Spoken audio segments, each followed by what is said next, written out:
Hello and welcome to Granada Reports, live with the latest across the northwest. Hello there. On the programme this evening. Missing. Police investigate whether 4 men have been caught up in people trafficking after the discovery of a third body in the ruins of a mill in Oldham. We'll be live with the latest. Shielding from COVID, but denied access to life-changing treatment. The urgent appeal to the government to approve a drug that is widely used overseas. Now Hungary and Greece are rolling it out. They're poorer countries than us, and I just think it's a disgrace. The emotional day James left the hospital, which brought him back to life. Today, a chance to go back and say thank you to the staff who saved him. Can anyone pip Pep to the Premier League title? Looking ahead to the first weekend of a new season. And there have been plenty of rainbows the last couple of days, but what does the weekend have in store weather-wise? The forecast is coming up. So please stay with us for all of that. First tonight, could human trafficking have played a part in the disappearance of 4 Vietnamese men feared dead after a fire at a mill in Oldham? It's understood to be one line of inquiry being looked at by Greater Manchester Police. Another is that part of the mill was being used as a cannabis farm. The building was severely damaged by fire 3 months ago. Since then, demolition teams have been working on the site. Our reporter Emma Sweeney's there for us tonight. Emma, the remains of 3 people have been found.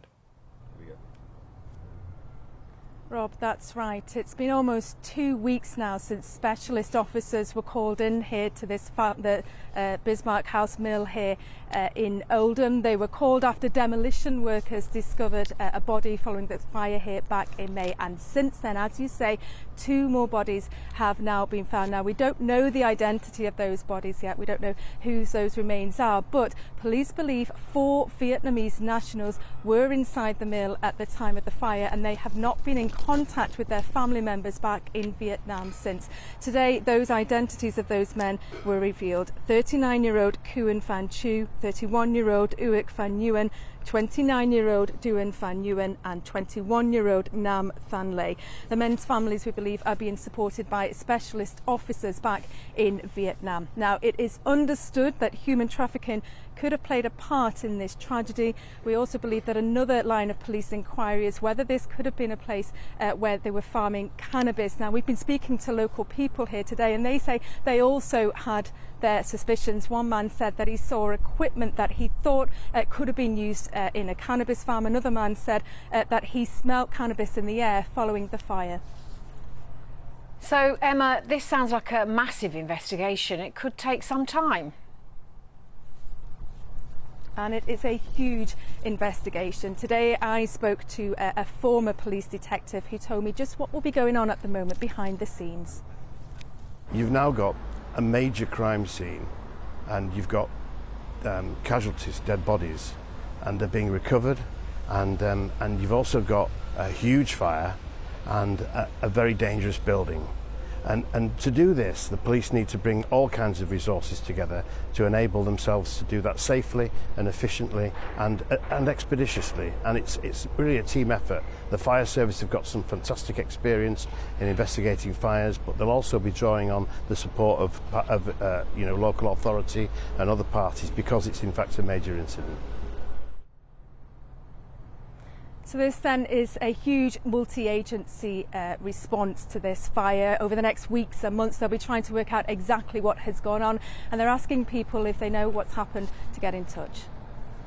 Emma in Oldham for us tonight. Thank you very much.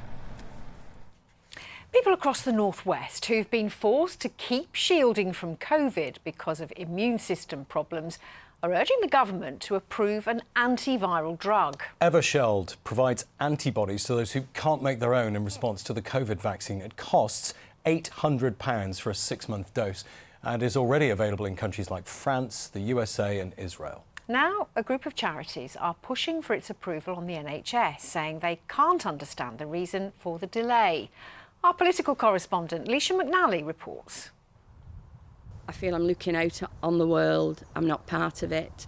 Social contact is so important, and I'm not able to do that. This is a window into Eileen's world. a world that's shrunk to the size of her garden in Wigan. She has a form of leukemia, and like 500,000 others around the UK, the COVID vaccine is unlikely to protect her. It means she's still shielding. I was a mental health nurse, so I've used all the tools possible during this time. However, it has now become, I can tell it's impacted on my mental health. I think we've just been left behind, this group of people who are immunocompromised. We're told to shield, and we did, still are. And my question is, who's protecting us now? Well, there is a protection that Eileen thinks could make all the difference. It's a drug called Evershed that provides antibodies for people who can't produce them themselves, such as cancer patients and those with organ transplants. A study last year showed it reduced the risk of developing COVID by nearly 80%. The USA authorised its use in December, and it's since been rolled out in dozens of countries. But the UK isn't one of them. Although it was approved by the medicines regulator in March, the government said it wanted to see more data that it works against Omicron. That was 5 months ago. It makes me very angry, and I really can't understand it. Now Hungary and Greece are rolling it out. They're poorer countries than us, and I just think it's a disgrace. And basically, I would be saying to the government, you have put my life on hold. I'm virtually in prison, but you can't see the bars. 18 charities have now come together with patient groups and clinicians calling for the urgent rollout of Evershed, which they say could provide vital protection to hundreds of thousands of people. A course of Evershed is around £800. If you think about the increased risk that people who've got no antibody protection against COVID are at, so the fact that they're more likely to end up in hospital, more likely to end up in intensive care, more likely to need lots of expensive treatment that comes with that. Actually, if you look at it in those terms, Evershed looks very cost effective. The silence from the government has been really deafening on this, and we just need to hear more from them about what their plans are around it. Those plans will come too late for Michael Warren from Manchester, who caught COVID just 2 weeks after finishing chemotherapy. He died in June. He was in remission.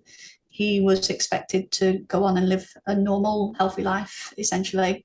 COVID has stolen all of those years from us. He'll never get to experience being a granddad. My son will never get to have his granddad there.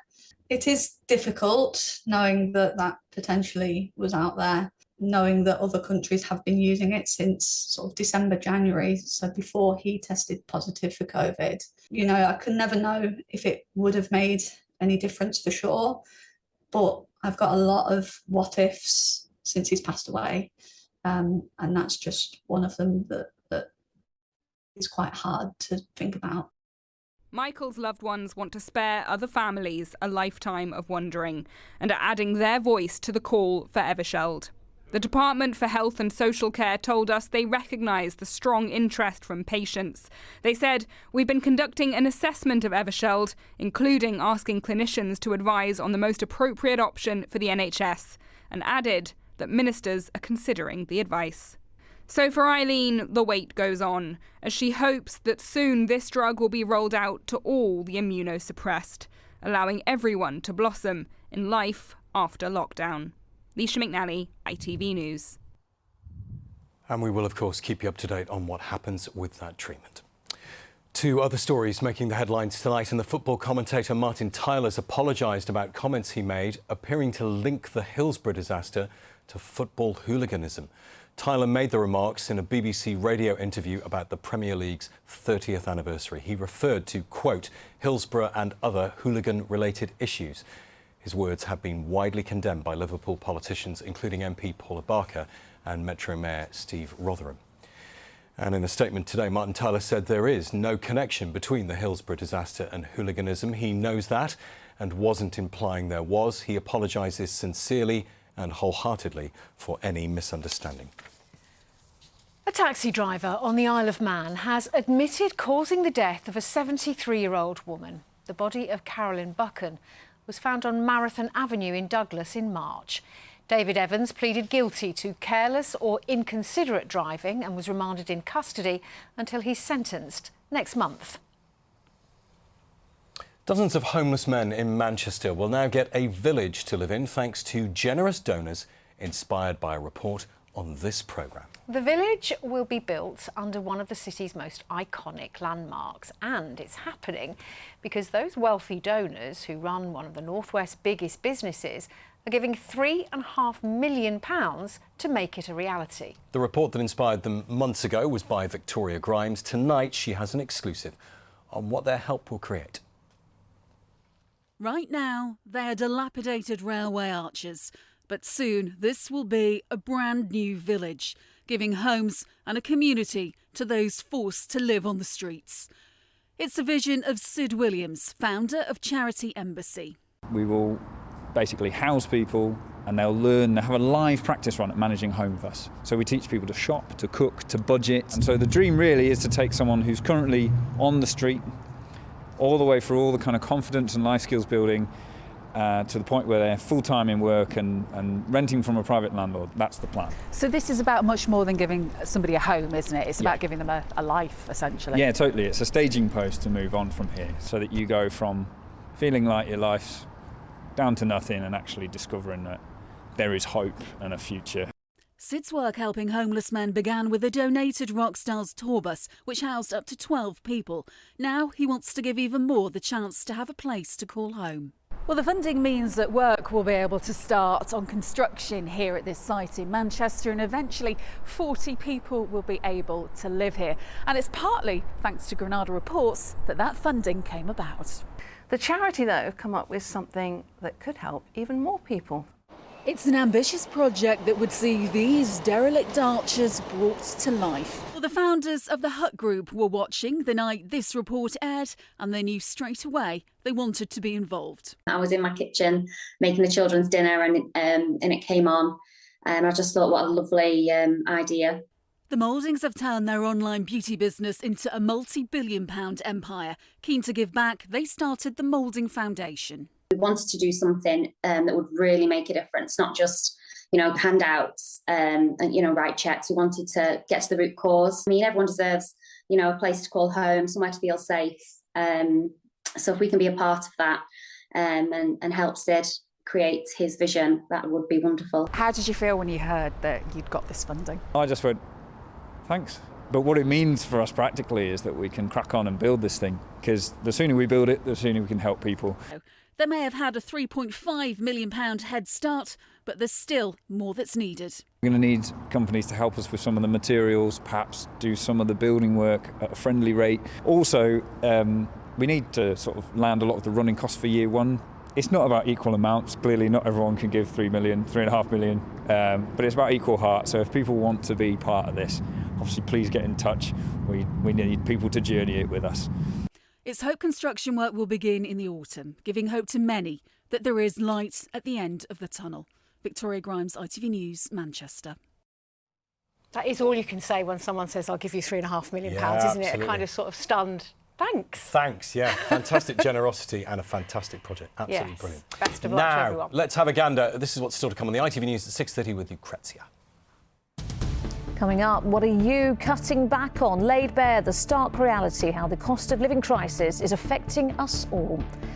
The family of Archie Battersby vow to fight on after the High Court say he can't be moved to a hospice. The hosepipe ban comes into force in parts of southern England, but would you grass on your neighbour? And in Iceland, people are urged to stay away as a volcano erupts just miles from the capital's airports. Join me for all that and more at 6:30. Now to the story of someone literally given their life back by the NHS. Yeah, tonight we're meeting 14-year-old James Eaton from Cheshire, who spent the first few weeks of this year fighting for his life in hospital after developing a rare autoimmune disease. Well, the good news is he got better, thanks to Oldham Children's Hospital in Liverpool. The even better news is he's been allowed home. But today, the Eaton family made a quick trip back to thank the medics and support workers who helped them. Our reporter Zoe Muldoon was there too. Yes. Managed to get home. To see you. So exciting, isn't it? Missed you already. I know I've missed you. Who's this? As far as thank yous go, it doesn't get better than this. Georgia Eaton has come to see the medics who saved her son's life at the place she called home for 8 long months. I owe you so much for everything you've done. You've given me a roof over my head when times have been hard. In December last year, Georgia was faced with every parent's worst nightmare. She found her 14-year-old son James unresponsive in bed, his skin black and blue. He ended up at Oldham Children's Hospital in Liverpool with a collapsed lung, major chest infection and sepsis. James was really ill. He had 3 or 4 episodes where his fever would go up, his blood pressure would drop, he would go into status epilepticus, which is seizures that we can't stop easily. So at one stage we weren't sure if he would survive. James spent 4 weeks in intensive care, but his condition worsened and he was diagnosed with a rare neurological condition. You don't know whether your child's going to survive. And when the teams are speaking to other hospitals around the world, thinking of all different kinds of treatments to keep your son going, I am ever so grateful to them. It was scary because I didn't know if he was going to make it. Thankfully, after 8 months in hospital, James was allowed to leave and returned home to Ellesmere Port to an emotional welcome. So strange being back. Is it? Yeah. And you were here for such a long time? For 8 months. Back in Liverpool, Georgia's revisiting what became her home while her son was in hospital. She was given a place to stay at Ronald McDonald House, just a few minutes' walk away from Alderhay. The people that work here, they put their arms around you. They are like family. And that feeling is mutual with the staff here. Georgia is a lovely lady. And she has become part of our family, and when we talk about helping families, it's the little things that mean most to our families. I love you. It's been a gruelling 8 months for the Eatons, and it's a long road to recovery for James. The family are now looking towards their future together at home, but their second family are never far from their thoughts. Zoe Muldoon, ITV News, Liverpool. And what a fantastic second family as well. Absolutely amazing. Good luck with your recovery, James. It's fantastic to see you doing so well. It's brilliant. And James is a big Liverpool fan, and guess what? The Premier League is back. It seems like 4.5 minutes since it was still here. But here's David. You've missed it, Anne, haven't you? Come on. And it's the 30th anniversary of the Premier League. Happy birthday, the Premier League. There we go. Which is getting underway slightly earlier than normal to make room for the Winter World Cup. Well, Manchester City pipped Liverpool to the title by just a point last season, and both clubs will once again be the ones to beat. While hoping to be among the challengers of Manchester United, their top scorer from last season, Cristiano Ronaldo, is understood to want to leave the club, and the new United boss, Erik ten Hag, wasn't giving anything away when asked if he'll be involved against Brighton at Old Trafford on Sunday. We will see Sunday. We have a top striker, and I'm really happy he is here, he's in the squad, and we stick to the plan. I'm totally satisfied with the whole team, and they are really working good, and it's a good culture, and also Cristiano working really good, really tough and hard. Well, Manchester City manager Pep Guardiola believes this will be the toughest Premier League yet. He's won 4 titles in the last 5 seasons and thinks the challenge to win the league gets harder every year. Well, City start the defence of their crown away at West Ham. The quality is there, the managers are exceptional, and that's why it's so exciting, and that's why Premier League is the best. To see what we have done is massive. 4 and 6 years since we are together. Now it's the beginning, it will be tough, the league, but we are incredibly proud, and I like to say loud so how good we have done. Well, ahead of his side's opening game with Fulham tomorrow, Liverpool manager Jurgen Klopp has criticised the Qatar World Cup, saying it's happening at the wrong time for the wrong reasons. Well, the Premier League will take a 6-week break in November and December while the tournament is played, and Klopp says he gets angry thinking about it and is calling on the game's authorities to act. Ladies and gentlemen, FIFA, UEFA, stop. Premier League, FA, please start talking to each other. There must be one meeting where they all sit together. And the only subject should be the most important part of this game, the players. So this World Cup happens in the wrong moment, for the wrong reasons. Well, Everton say they'll take a zero-tolerance approach to pitch invasions and are reminding fans to stay in the stands. Well, supporters came onto the pitch on the final day of last season and at a recent friendly against Dynamo Kyiv. Well, the Blues open their season against Chelsea at Goodison Park in tomorrow's late kickoff. Nice to be at home in front of our home fans. Nice to have a relative clean slate at the start of the season. I never felt that we had that in my period at the club before. I understand it's a difficult game and we just have to take it as that, an opportunity to get hopefully a good start in front of our fans. Well, in tonight's Super League, there's more than just points at stake, with sentimental silverware also being presented to the winners of Wigan and Warrington. The Locker Cup dates back to 1938 and will be handed out for the first time in 3 years. Yeah, I think it's good. I think to create that sense of hype and nostalgia around the game and sense of occasion, which the two teams deserve. Two great clubs, closely aligned in a lot of things that we do. So, yeah, it's anything we can do to promote the game. There's one thing you can't do against Wigan. You can't go and dip your toe in the water and see how hot it's going to be. You know it's going to be hot, and you have to get in there and put up with. It gets a bit cooler when you get in a hot bath, doesn't it? As you're in there a while.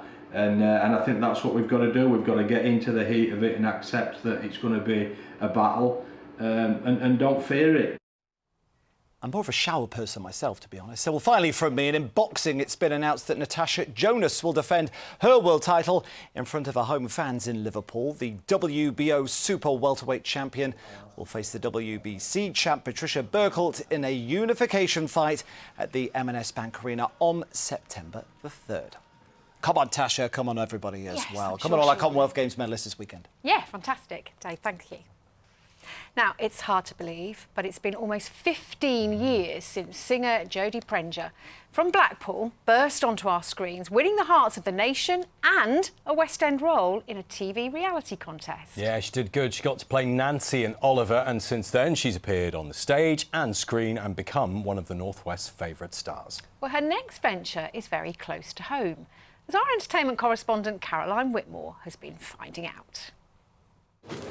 And you'll still get your sprinkle in a Shuttleworth. Glenda? One and the same, Mrs. Pugh. Jodie Prenger. Stop it. Let me tell you, I get press release after press release after press release. No press release has made me smile more than Jodie Prenger sails into Weatherfield as Glenda. Hey, listen, nothing makes me more happier. I'm thrilled. Over the moon. I know that this is your dream job. Yeah, I know it is. I know. You know, I did say, I said, you know, everyone dreams about being on the cobbles, but when you look down and they're there, you're like, this isn't happening. So this is Georgie's new HQ. I think your father would approve. Similar to where I go to places. She's just a strong northern woman, and I love it. She's a singer on a cruise ship, isn't she? But she had to come back because she had an affair with the percussionist. Oh. She's a one. She's a one. But she makes some friends, and I think she ruffles some feathers, which is always fun. Nan, you must wear the same perfume. She does, doesn't she? She smells of me, Nan. Shawnee, get Eileen whatever she wants, will you? And me. Ah, drunk a little sherry, Nana. She arrives, and not long after she arrives, she gets a job as a barmaid in the Rovers. So does this mean you're a permanent fixture? Well, I don't know. Got wind that I was going to be behind the bar, but I nearly lost it. And then when I pulled the first pint, it was just unreal. And then I just had to keep the pint glass. It's on my windowsill. Thank you. Get another round in and I'll tell you what Jeanette Cranky wears to bed. She's got characteristics of the iconic Coronation Street females. Do you see that? Because I know you're a Coronation Street fan. Yeah, massive fan. I actually still feel like a competition winner. Coming every day, I was like, I am so going to get figured out. Who is your very favourite iconic female Coronation Street character? Got to be Elsie Tat. That was. I knew you were going to say that. Yeah. And again, it goes back to me nan, and people go, oh, she's going on about her nan again. But she was just a dead ringer from her. Yeah. I think you have got a look of her. Do you? Yeah. You're really squinting though, and I'm sure you used to wear glasses. Once you have visited Blackpool's beautiful Stanley Park, you will return there again and again. I'm not going to no flipping park. And being a Blackpool lass, this is home. Coronation Street used to go to Blackpool loads, and I always remember Hilda talks about her honeymoon in Blackpool, and that's one of my favourite scenes. What's that lipstick taste of? Woman, Stanley, woman. Woman, Stanley. Woman. We are thrilled that you've got this part on Coronation Street. You're thrilled. And I'm thrilled. You're thrilled. I'm ecstatic. And you're on first tonight. Oh no, don't. I don't know. I don't think I can watch it. Right, let's get you a drink. Oh yeah. Verdo, you drink. How can she not watch it? Brilliant. Match made in heaven, Jodie Prenger and Corrie. Now let's have a look at what the weather's got in store. Here's Jack. Why do I need a shower? I've been out in the rain. The faster you go, the sooner you'll be out. You'll save water too. United Utilities sponsors ITV Granada weather. Thank you. A very good evening to you. The weekend is here. The weather is settling down on cue. High pressure takes control as we go through the next couple of days. There have been a few sharp showers around today and a cool breeze, but the next couple of days temperatures will pick up. Things will settle down. There'll be some nice sunshine to look forward to. As we go into next week, we'll be up to the mid-20s Celsius by Wednesday. This is the high pressure that's building into the southwest of the country, giving our part of the world a nice couple of days, certainly for the weekend, some good sunny spells. And into next week, it remains dry and it will be warming up. Over the course of the next few hours or so, any showers will peter out and it becomes dry overnight tonight with some long clear spells. Now, temperatures last night got down to around 8 Celsius in a few spots, perhaps tonight down to around 6 or 7, so it's feeling chillier overnight and dry as we head into the early hours of Saturday. On to tomorrow. First of all, the sun times. It'll be rising tomorrow morning just after 5:30 and it's set just before 9 o'clock tomorrow evening. Tomorrow, a nice start to the day, lots of sunshine around, very small risk of a shower at first, but this will tend to die away very quickly. And for the most part, it's a dry, fine, sunny day with a gentle breeze, bits and pieces of cloud bubbling up from time to time, and temperatures tomorrow not doing too badly, around 20 Celsius, still just below average for the time of year. Improving all the while temperature-wise, if you like it a bit warmer over the next few days. Sunday's a nice day, dry and fine. Now, as you can see, into next week, temperatures will rise. It stays dry with high pressure ostensibly in charge to start the working week. So lots of sunshine around on Monday. And where you find that sunshine, of course, high UV levels. United Utilities sponsors ITV Granada weather.